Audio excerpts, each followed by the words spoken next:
अमेरिकी राष्ट्रपति का चुनाव जीतने पर पीएम मोदी ने फोन कर ट्रंप को बधाई दी। ट्रंप ने पीएम मोदी और भारत को सच्चा दोस्त बताया। सूत्रों के मुताबिक ट्रंप ने बातचीत में पीएम मोदी की तारीफ की, कहा कि पूरी दुनिया उन्हें प्यार करती है। 20 जनवरी को अमेरिकी राष्ट्रपति के तौर पर शपथ लेंगे डोनाल्ड ट्रंप। ट्रंप ने स्विंग स्टेट मिशिगन में भी हासिल की जीत। अमेरिकी संसद में डेमोक्रेट पार्टी को झटका, रिपब्लिकन खेमे को सीनेट में भी मिला बहुमत। 4 साल बाद मिला बहुमत। डोनाल्ड ट्रंप के चुनाव जीतने पर अमेरिकी राष्ट्रपति जो बाइडेन ने बधाई दी। सत्ता हस्तांतरण के बैठक के लिए ट्रंप को व्हाइट हाउस आमंत्रित किया।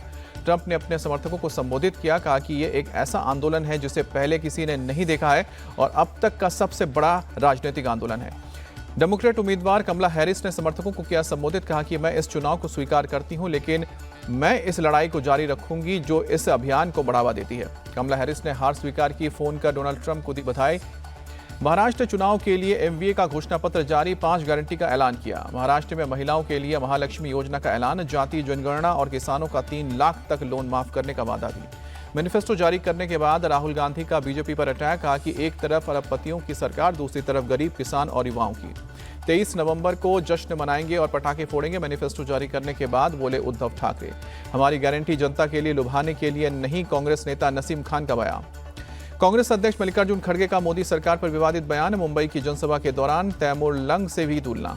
मल्लिकार्जुन खड़गे ने कहा कि मोदी की गारंटी गई, 400 पार का नारा गया, सरकार को बहुमत नहीं मिला तो टांग पर सरकार चल रही है, एक टीडीपी दूसरी जेडीयू।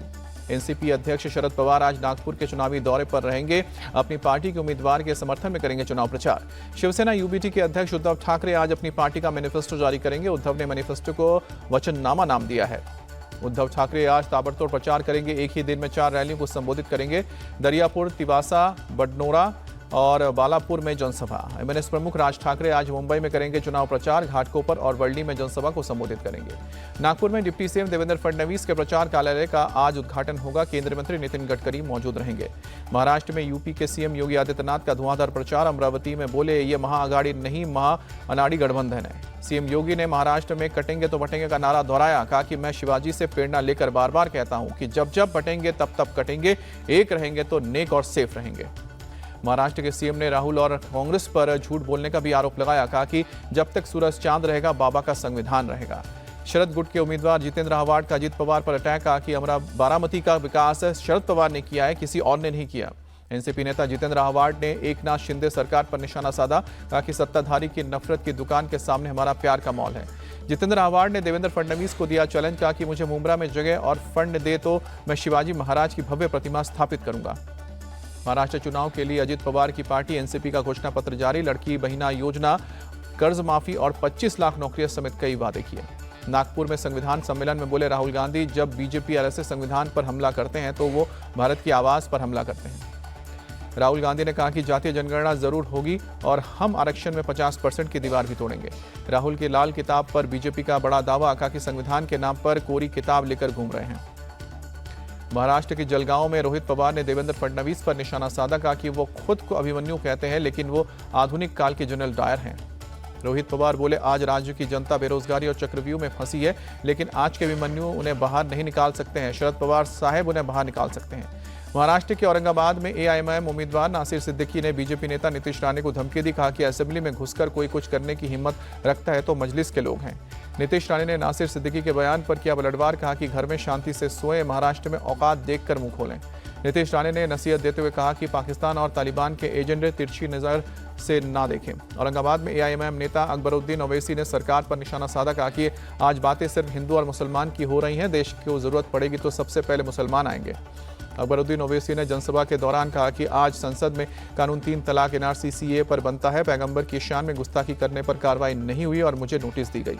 महाराष्ट्र के सांगली में एनडीए समर्थित एमएलसी सदाभाऊ खोते का विवादित बयान, शरद पवार के चेहरे को लेकर की टिप्पणी। सदाभाऊ खोत के बयान पर अजित पवार ने जताया कड़ा ऐतराज, कहा कि पवार साहब की व्यक्तिगत आलोचना को एनसीपी बर्दाश्त नहीं करेगी, सदाभाऊ के बयान की निंदा करते हैं। कांग्रेस महासचिव प्रियंका गांधी आज भी वायनाड में चुनाव प्रचार करेंगे, 3 जनसभा को संबोधित करेंगे, एक जगह मल्लिकार्जुन खड़गे भी मौजूद रहेंगे। रांची में एक जनसभा के दौरान सीएम हेमंत सोरेन ने जेएमएम को बताया चीन की दीवार, कहा कि इसे कोई लांघ नहीं सकता है और जो इस दीवार पर चढ़ेगा खत्म हो जाएगा। बीजेपी के घोषणा पत्र पर सीएम सोरेन का तंज, बीजेपी जुमलेबाजी पार्टी है, उनका वादा करना और ना करना सब एक बराबर है। जेएमएम उम्मीदवार कल्पना सोरेन ने कहा कि पार्टी अपने काम के नाम पर जनता से वोट मांग रही है। सपा सांसद डिंपल यादव का बीजेपी पर अटैक, कहा कि जनता समझ गई है कि भड़काऊ बयान से नौकरी नहीं मिलती है। हिमाचल प्रदेश के कई इकाइयां भंग, महासचिव केसी वेणुगोपाल ने जानकारी दी। चुनाव की घोषणा के बाद महाराष्ट्र में 280 करोड़ और झारखंड में 158 करोड़ रुपए हुए जब्त, चुनाव आयोग ने जानकारी दी। यूपी के मुरादाबाद में बीजेपी उम्मीदवार रामवीर सिंह के टोपी पहनने पर भड़के सपा नेता हाजी रिजवान। टोपी पहनने को बताया ढोंग, टोपी लगाकर योगी मोदी के सामने जाएंगे तब मानूंगा। हाजी रिजवान ने कहा कि जो पहले हिंदुत्व का नारा लगाते थे, आज वो वोट के लिए टोपी और रुमाल ओढ़कर जनता को गुमराह कर रहे हैं। दिल्ली में आम आदमी पार्टी विधायक जय भगवान उपकार के खिलाफ दिल्ली में पुलिस केस दर्ज हुआ। सरकारी काम में बाधा पहुंचाने, अधिकारियों से बदसलूकी का मामला। दिल्ली के सॉलिसिटिंग हाउस बंद करने के लिए नगर निगम अधिकारियों के साथ आप विधायक ने की थी बदसलूकी और गाली गलौज। स्लॉटर हाउस को लेकर हुआ विवाद, विधायक सीट की दुकान पर कार्रवाई कर रहे थे विरोध। चित्रकूट के संघ प्रमुख मोहन भागवत ने संतों की रक्षा को लेकर दिया बयान। बोले कि संतों के काम में कोई बाधा ना आए, इसलिए संघ का काम है कि डंडा लेकर संतों की रक्षा भी करें। संघ प्रमुख ने देश विरोधी ताकतों पर किया कटाक्ष, कहा कि कठिन परिश्रम से देश का निर्माण हुआ है। तमाम ताकतों ने राम मंदिर का विरोध कर दिया और सत्य और धर्म की जीत हुई। अब हर मन में अयोध्या बनना है। गृह मंत्री अमित शाह आज आतंकवाद विरोधी सम्मेलन का भी उद्घाटन करेंगे, सत्र को करेंगे संबोधित। जैन की विधानसभा में 370 का बहाली का प्रस्ताव पास होने पर भड़की बीजेपी। रविंद्र रैना बोले, कांग्रेस एनसी के एजेंडे को कभी स्वीकार नहीं करेगी बीजेपी। जम्मू कश्मीर में बीजेपी अध्यक्ष सत्य शर्मा का बयान, 100 बार भी प्रस्ताव ले आए तब तक मोदी शाह है, तब तक कुछ नहीं होगा। आर्टिकल 370 की बहाली के प्रस्ताव का महबूबा मुफ्ती ने समर्थन किया, कहा कि देर आए दुरुस्त आए। पीएम विद्यालक्ष्मी योजना को कैबिनेट की मंजूरी, हायर एजुकेशन में मिलेगा 10 लाख तक का लोन। एफसीआई में होगा 10,700 करोड़ रुपए का निवेश, केंद्र कैबिनेट ने मंजूरी दी। पीएम विद्यालक्ष्मी योजना को मंजूरी मिलने से खुश हैं यूजीसी अध्यक्ष, कहा कि सामाजिक और आर्थिक रूप से कमजोर छात्रों को फायदा मिलेगा। यूसीसी लागू करने को लेकर बोली उत्तराखंड की मुख्य सचिव राधा रतूड़ी, समीक्षा हो रही है, इसके बाद बनेंगे नियम। दिल्ली में गृह मंत्री अमित शाह से मिले आंध्र के डिप्टी सीएम पवन कल्याण, राज्य से जुड़े कई मुद्दों पर चर्चा हुई। बिहार कोकिला शारदा सिन्हा का आज पटना में राजकीय सम्मान के साथ होगा अंतिम संस्कार, गुलाबी घाट पर आखिरी विदाई दी जाएगी। बीजेपी अध्यक्ष और केंद्रीय मंत्री जेपी नड्डा आज पटना जाएंगे, शारदा सिन्हा को श्रद्धांजलि देंगे। लोक आस्था के महापर्व छठ के बाद तीसरा दिन आज अस्त होते हुए सूर्य को अर्घ्य दिया जाएगा। बिहार के सीएम बेगूसराय में छठ घाट का जायजा लेते नजर आए, सुरक्षा और सुविधा का पूरा ध्यान रखने के निर्देश दिए। बिहार के रोहतास में छठ पूजा में डीजे बजाने पर रोकने पर बवाल, पुलिस ने डीजे तोड़कर नाले में फेंका। पुलिस और पब्लिक के बीच जमकर चले ईंट और पत्थर, कई लोग घायल हुए, पुलिस की कई गाड़ियां क्षतिग्रस्त हुई। छठ के लिए तैयार हुआ प्रयागराज का संगम घाट, कल ढलते हुए सूर्य को दिया जाएगा अर्घ्य। यूपी के गोरखपुर में भी छठ पूजा की रौनक, बाजारों में खरीदारी करते दिखे लोग। लखनऊ में छठ पूजा की तैयारी जारी, प्रशासन और नगर निगम का घाट का जायजा लेते नजर आए। एलजेपी रामविलास की सांसद शांभवी चौधरी ने खरना के दिन बनाया प्रसाद, कहा कि छठ का महत्व शब्दों में बयान नहीं कर सकते। दिल्ली के आईटीओ पर छठ पूजा की तैयारी जोरों पर, ड्रोन से ली गई तस्वीर आई सामने।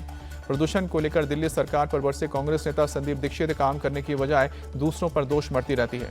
तमिलनाडु के तिरुवल्लुर में झमाझम बारिश, के इलाकों में पानी भरने से दिक्कत। वेस्ट दिल्ली के मीराबाग में भी फायरिंग, आज मंदिर के आउटलेट पर 8 से लेकर 9 राउंड तक फायरिंग की गई।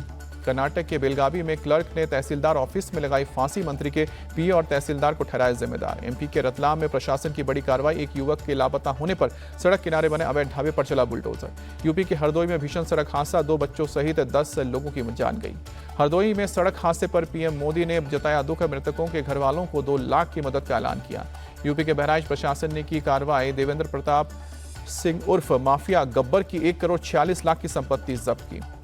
अमरोहा में 35 बीघे की अवैध प्लॉटिंग पर गर्जा प्रशासन का बुलडोजर, प्लॉटिंग करने वाले को दी गई है सख्त चेतावनी। राजस्थान के अलवर में भी प्रशासन का एक्शन, खेती की जमीन पर की गई अवैध प्लॉटिंग को हटाया गया। सहारनपुर में गैंगस्टर की 40 लाख की संपत्ति कुर्क हुई, फर्जी दस्तावेज से लोगों की प्रॉपर्टी हड़पने का आरोप भी। मुरादाबाद में प्रिंसिपल के मर्डर के मामले में खुलासा, छोटे बेटे के सुसाइड का बदला लेने के लिए मां ने बड़े बेटे से की हत्या। बेंगलुरु में चलती बस में ड्राइवर को आया हार्ट अटैक, दिल का दौरा पड़ने से ड्राइवर की मौके पर मौत हुई। बस कंडक्टर की सूझबूझ से टला बड़ा हादसा, ड्राइवर की मौत के बाद कंडक्टर ने यात्रियों को सुरक्षित निकाला। आईसीसी टेस्ट बैटिंग रैंकिंग में विराट कोहली और रोहित शर्मा को झटका, टॉप 20 से बाहर। विराट कोहली को हुआ 8 पायदान का नुकसान, 22वें नंबर पर। रोहित शर्मा को टेस्ट रैंकिंग में हुआ 2 पायदान का नुकसान, 24वें नंबर से सीधे 26 नंबर पर पहुंचे। टॉप 10 में वापसी हुई मुश्किल। टीम इंडिया के युवा बल्लेबाज यशस्वी जायसवाल को हुआ एक पायदान का फायदा, तीसरे नंबर से खिसक कर चौथे नंबर पर पहुंचे। ऑस्ट्रेलिया के स्टीव स्मिथ रैंकिंग में नंबर 5 पर मौजूद।